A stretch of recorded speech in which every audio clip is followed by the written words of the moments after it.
Malam itu turun dengan perlahan, seolah-olah lautan sedang menahan nafas menunggu sesuatu berlaku. Angin bertiup lembut, tetapi ada sesuatu yang tidak kena. Amir, Hisham dan Shahir berdiri di atas bot pelayaran kecil itu, menyaksikan matahari tenggelam jauh di kaki langit, menyimbah permukaan laut dengan warna jingga pekat. Amir menarik nafas panjang. Cantik gila, kita bertiga patut buat trip macam ni lebih kerap, katanya, cuba menyembunyikan rasa tegang yang tak dapat dijelaskan. Shahir tersenyum sambil mengawal steering. Chill bro, bot ni selamat, laut pun tenang. Namun Hisham, dari tadi diam, hanya merenung jauh ke arah lautan yang mula gelap.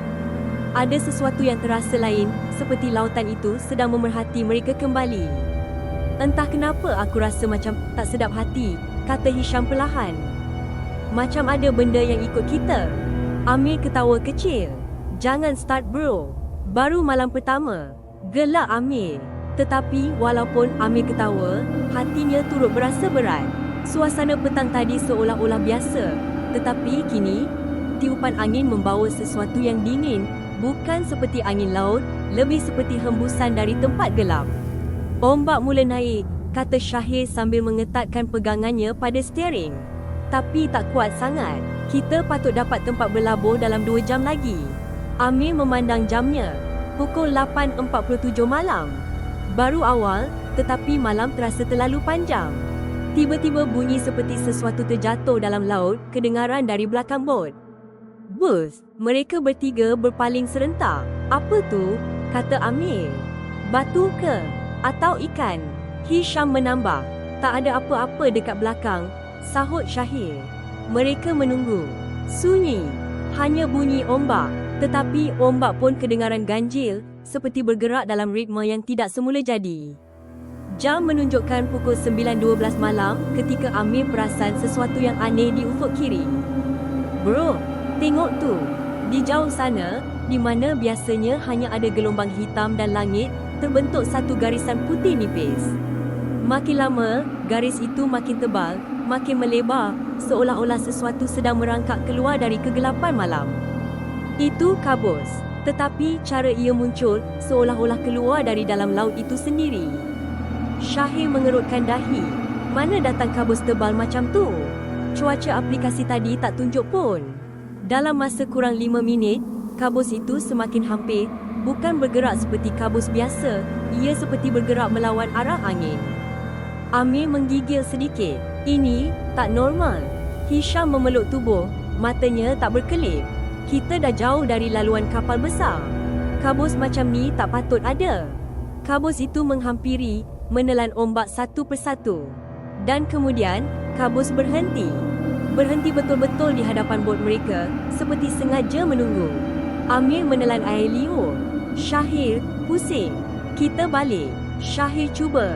Steering dipusingkan 45 derajat, kemudian 90 derajat, kemudian sepenuhnya. Bot tidak berubah arah.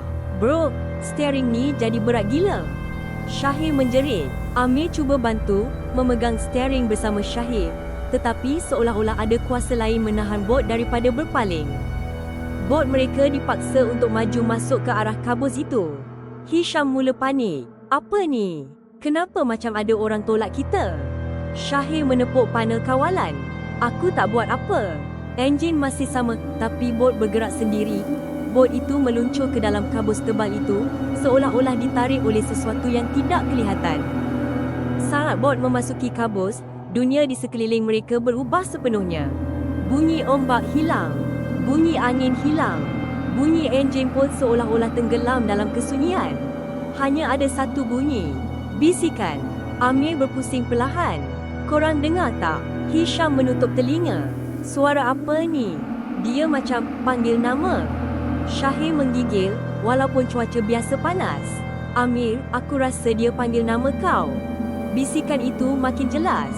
Amir, mari sini. Dah lama aku tunggu. Amir berdiri terpaku, mukanya pucat. Benda tu tahu nama aku.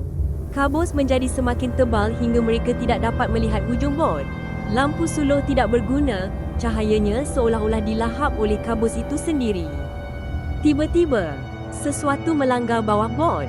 DUMMM. Mereka bertiga terhumban kedip. Syahir menjerit, "Apa tu?" "Batu." Amir merangkak ke tepi bot. Tidak ada batu, tidak ada karang.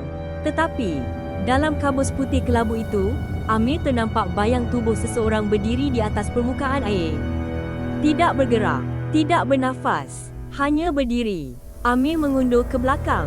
Ada orang dekat luar. Hisham menjerit, "Manusia ke apa tu?" "Syahir, kita tak boleh berhenti sekarang.